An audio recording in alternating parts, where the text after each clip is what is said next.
తాకట్లో ఉన్న బంగారాన్ని విడిపించి ఆ రోజున మార్కెట్ ధర కట్టి మిగిలిన డబ్బును మీకు అందిస్తుంది కొమ్మూరి గోల్డ్. అయితే మీ విషయంలో చాలా ఆనందపడిపోయారంట కృష్ణ గారు. ఒక్కడో సినిమా మొత్తం ఫైనల్ అవుట్ చూసుకొని ఎంఎస్ రాజు అని ఒక మాట అన్నారు. మీ దాకా వచ్చిందో లేదో తెలియదు. ఎంఎస్ రాజు నాకు జీవితంలో మర్చిపోలేని గిఫ్ట్ ఇచ్చాడు ఆ ఒక్కడో మూవీ చూసుకొని. ఆయనకి ఆ క్షణం అర్థమైంది, తన కొడుకు సూపర్ స్టార్ రేంజ్కి వెళ్ళిపోయాడు ఈ సినిమాతో అని చెప్పేసి. నేను అలా ఎప్పుడు అనుకోనండి. కృష్ణ గారు ఆశీర్వాదం లేకుండా ఏది ఆ సినిమాకి జరిగి ఉండదు. సార్ ఫస్ట్ ఆయన కాళ్ళకి దండం పెట్టి ఈ సినిమా బాగా జరగాలండి అని చెప్పి కాళ్ళకి దండం పెట్టినండి నేను. At the same time Mahesh బాబులో అంటే ఒక మంచి ఫ్రెండ్ ఆ సినిమాలో. ఎన్ని జోకులు వేసేవాడు అంటే నా మీద, మామూలు జోకులు కాదు. నేను అసలు ఏం అలిగేవాడు కాదు, అలా నవ్వుతూ ఉండేవాడు అతను చూసి. నేనే దొరికాను బాబు నీకు, ఎన్ని జోకులు వేసేవాడు నా మీద. నేను ఇలా వెళ్ళంగానే అలా వేసేవాడు జోకు. నేను వింటా ఉండేవాడు. మళ్ళీ వెనక్కి తిరిగి వచ్చి ఏంటి వేసావు అని, ఊరికేనండి అలా చాలా సరదాగా, అంటే చాలా టఫ్ ఫిల్మ్ అయినా కూడా ఒక్కడు చాలా సరదాగా జరిగిపోయింది. బట్ ఒక్కడో సినిమాకి సంబంధించినంత వరకు గుణశేఖర్ గారు కథ రెడీ చేసుకున్నారు, మహేష్ బాబు గారు హీరో అని ఫిక్స్. అయితే ఆ సినిమాని తీసే దమ్మున్న, నేను ఈ వర్డ్ మళ్ళీ వాడుతున్నాను, మళ్ళీ చెప్తున్నానండి, సినిమా కథ రెడీ కాలేదు. మొత్తం కథ రెడీ లేదు, ఐడియా చెప్పారు నాకు. మహేష్ బాబు దగ్గర ఐడియా చెప్పారు. He had some confusion. Story స్క్రీన్ ప్లేలో హీ హ్యాడ్ సమ్ కన్ఫ్యూజన్. అంతకుముందు గుణశేఖర్ గారు కూడా చాలామంది రామోజీ ఫిల్మ్ సిటీలో రామోజీరావు దగ్గరికి కానీ లేకపోతే ఎంఎస్ రెడ్డి గారి దగ్గరికి వెళ్ళినప్పుడు ఇంత సెట్ వేయాలా లేదా అనే ఒక మీమాంసలో ఉన్నారు. కరెక్ట్. సో ఆ టైంలో తనకి ఎక్కడో నచ్చింది, ఎక్కడో ఇష్యూ కూడా ఉంది అనేది మహేష్ బాబు. నేను ఎన్ని ఫ్యాక్టర్స్ ఎక్కువ చెప్పలేదు నేను. చెప్పండి సార్, పర్లేదు చెప్పండి. చెప్పినప్పుడు అప్పుడు ఆయన కూడా వాళ్ళిద్దరు కలిసి ఏమనుకున్నారంటే, ఒక ఎంఎస్ రాజు దేవిపుత్రుడు లాంటి సినిమా, ఫ్లాప్ సినిమా ఇచ్చినా కూడా, మీరు కొన్ని ఫ్లాపులు, నేను కొన్ని ఫ్లాపులు ఇచ్చినా కూడా మన ముగ్గురు కలిస్తే మంచిది అనేది వాళ్ళతో డిసైడ్ చేసుకున్నారు. మేము ముగ్గురు ఫ్లాప్ పీపుల్ కలిసి మళ్ళీ కలుస్తున్నాము అన్నప్పుడు నాకు మళ్ళీ ఒకరోజు ఇద్దరు కలిసి ఉండగా నాకు ఫోన్ చేసి సార్ అని చెప్పి, మీరు రండి, ఇక్కడ బాబు మహేష్ బాబు ఇక్కడే ఉన్నాడు, ఒకసారి మాట్లాడదానండి అన్నాడు. నేను ఎక్కడో ఏదో వేరే పనిలో ఉన్నాను, నేను వేరే స్టోరీ కథ గురించి ఏదో ఆలోచించుకుంటున్నాను, ఏదో నీ స్నేహం అనుకుంటాను. నేను కార్ వేసుకుని కార్ డ్రైవర్ లేడు, నేను కార్ డ్రైవ్ చేసుకు వెళ్ళిపోయాను. స్ట్రైట్గా పద్మాలకి వెళ్ళాను. పద్మాలకి వెళ్ళి కూర్చున్న తర్వాత మా మహేష్ చాలా ముక్తసరిగా మాట్లాడతాడు. బాగున్నారా, టిఫిన్ తిన్నారా, మంచినీళ్ళు, ఈ సీన్ ఉండదు అతని దగ్గర. స్ట్రైట్గా మన ముగ్గురు కలిసి సినిమా చేద్దామా అన్నాడు. అయిపోయింది. అదేంటే బాబు నాయన, నేను ఎలా పరిచయం అంటే, నాకు అంతకుముందు మహేష్ బాబు తను మెడ్రాస్లో ఎక్కడ ఆంధ్ర క్లబ్లో మేము కొంచెం లావుగా ఉండగా తెలుసు నాకు. తర్వాత నాకు పెద్ద పరిచయం లేదు. మురారి సినిమా నాకు బాగా హెల్ప్ అయింది సినిమా చూడడం. సార్ అది చూసి క్లైమాక్స్లో అతను ఇది చూసి సడన్గా కృష్ణ గారికి ఫోన్ చేశాను.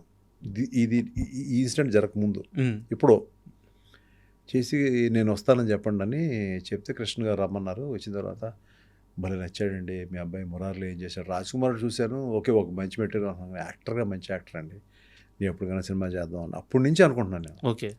అప్పుడు మహేష్ని కలిశాను. అప్పుడు ఇప్పుడు ఎప్పుడైతే మళ్ళీ కలిసి ఓ సినిమా చేద్దాం అని అనుకున్నప్పుడు కొంచెం తర్వాత మహేష్ కూడా నాకు ఫోన్ చేశాడు. తర్వాత కాస్ట్ ఎక్కువ అవుతుందండి, కొంచెం స్క్రీన్ ప్లేలో అటు ఇటుగా ఉంది, ఏదైనా మనం అందరం కలిసి వర్క్ చేద్దాం, బాగా చేద్దాం, మీరు బాగా చూస్తారు కథను కూడా, మీ ఇద్దరు కాంబినేషన్ బాగుంటుంది, నాకు కూడా ఒక మంచి సినిమా వస్తుందని ఉద్దేశం ఉంది అని అప్పుడు సరే అండి గుణశేఖర్ గారు నాకు కథ చెప్పండి అన్నప్పుడు, నేను ఇదే ఆఫీస్ ఏదైతే మన సంతలో తీసిన ఆఫీసో లేకపోతే ఇంకో ఆఫీసో ఉందో అక్కడ టైంలో ఆయన వచ్చారు. ఉద్వేగంగా ఒక అరగంట చెప్పారు. చెప్పంగానే 10 నిమిషాలు బాగుందండి అన్న. బాగుందని తర్వాత మెల్లమెల్లగా ఒకేసారి చెప్తే బాగోదని మెల్లమెల్లగా 1-2 డేస్ టైం తీసుకుని, నాకు ఈ పోర్షన్ నచ్చలేదండి, ఈ పోర్షన్ నచ్చలేదు, ఇక్కడ కన్ఫ్యూజన్ ఉందండి, అక్కడ కన్ఫ్యూజన్ ఉందండి. ఈలో మహేష్ ఏంటి ఎలా ఉంది మేము వస్తాంలే అని చెప్పి మేము ఇద్దరు కలిసి వెళ్ళాం. మళ్ళీ ఓకే. వెళ్ళిన తర్వాత తను అన్నాడు, బాబు మేము మళ్ళీ కూర్చొని ఒక వారం 10 రోజులు టైం ఇవ్వు, మేము వస్తాం మళ్ళీ అని చెప్పి మేము ఇద్దరం కూర్చొని అందులో ఉన్న ఇష్యూస్ సాల్వ్ చేసాం మొత్తం ఎపిసోడ్స్ కంటే. ఓకే. ఇష్యూస్ అన్నీ ఆయన కూడా అప్పటికి ఒక మంచి సినిమాలు తీశాడు ఆయన. ఆడింది ఆడలేదు పక్కన పెడదాం. సో ఆయన కూడా విన్నాడు అన్నమాట. విన్నాడు, కొన్ని కూడా ఎక్కువ కూడా లేదండి ఇలా బాగుంటే బాగుంటుంది అన్నీ కూడా. సో దాన్ని స్లోగా మెల్లగా ట్రాక్ ఎక్కించి అక్కడి నుంచి నేను కూడా చెప్పాను, సార్ నేను ఇన్వాల్వ్ అవుతాను గట్టిగా, స్టోరీలో కూడా గట్టిగా ఇన్వాల్వ్ అవుతాను అని చెప్పాను. అక్కడి నుంచి ఆ సినిమా జరిగింది. అయితే ఒక్కడికి సంబంధించి ఒక చిన్న డౌటు, ఆ కొండారెడ్డి బుర్జు దగ్గర ప్రకాష్ రాజ్ గారిని కొట్టే షాటు సినిమా ఓపెనింగ్లోనే ఉండాలి యాక్చువల్గా, అయితే తర్వాత స్క్రీన్ ప్లేలో భాగంగా దాన్ని మార్చేశారు, నిజమేనా ఇది? నేను కథ విన్నప్పుడే చెప్పానండి, మీరు వేరే స్క్రీన్ ప్లే అనుకున్నారు, నేను అడిగింది నిజమే. అది యాక్చువల్గా బాగోదండి అంటే ఆయన అన్నాడు, సార్ కొంచెం అమౌంట్ ఎక్స్ట్రా అవుతుంది, ఇది తీస్తాను అది తీస్తాను అన్నాడు. సార్ తీయండి మీ ఇష్టం అన్నాను. ఎందుకంటే వై షుడ్ వి అంటే పొద్దు సినిమా చూస్తున్నారు చెప్పచ్చు కదా. కరెక్ట్. సినిమా మొత్తం అయిపోయిన తర్వాత ఈ చాలా ఎక్కువ ఖర్చు అయింది, లేకపోతే ఇంకోటి తర్వాత ఆయన గుణశేఖర్ గారు కూడా ఇంకా ఎక్కువ అయ్యేది. ఆయన పెట్టిన ఎఫర్ట్ మామూలుగా అయితే హెవీర్ అయిపోతుంది సినిమా. అంటే ఎంత అవుతుందో ఎప్పుడెప్పుడు అవుతుందో తెలీదు. చాలా గ్రిప్గా చాలా ఆన్ టైం తీశారు, కరెక్ట్గా అనుకున్న బడ్జెట్ తీశారు ఆయన.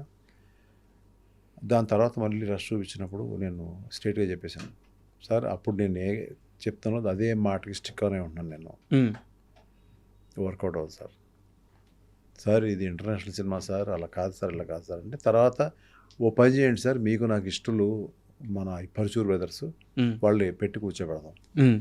ఆ తర్వాత గుణశేఖర్ గారు పాపం ఆయన ఏకీభవించారు, లేదండి మీరు అందరూ చెప్పింది కరెక్ట్, మనం ఇలాగే వెళ్దామండి, ఎందుకు ఛాన్స్ తీసుకోవాలి, ఇది ఏంటంటే మహేష్ బాబు కెరీర్ ముఖ్యం, నా కెరీర్ ముఖ్యం, మీ కెరీర్ ముఖ్యం, ఇంత బడ్జెట్ అయిపోయింది, నేను ఇట్లాగే వెళ్దామండి మనం అని చెప్పి ఆయన పాప కన్విన్స్ అయ్యారు. ఆయన కన్విన్స్ అయిన తర్వాత ఇది ఏ సినిమా కన్నా ఈ ఫైనల్ ఎడిటింగ్ దగ్గర దెబ్బలాట్లు ఉంటాయండి. అదేదో పర్సనల్ ఇదైతే కాదు, కొన్ని నేను తప్పు చెప్పేవాడిని, నేను కొన్ని తప్పు చెప్పినప్పుడు ఆయన అది కాదు సార్ ఇది బాగుంటుంది అని నన్ను కన్విన్స్ చేసిన రోజులున్నాయి. ఓకే. ఒక ఫైట్ ఉంటుంది ప్రకాష్ రాజ్ గారికి హీరోకి మధ్యలో ఫైట్ ఉంటుంది. అది ఇప్పుడు ఆ అమ్మాయికి ఇలా కత్తి పెట్టి గొబ్బెమ్మ అనే సీన్ ఉంటుంది, పెద్ద ఫైట్ అండి యాక్చువల్గా.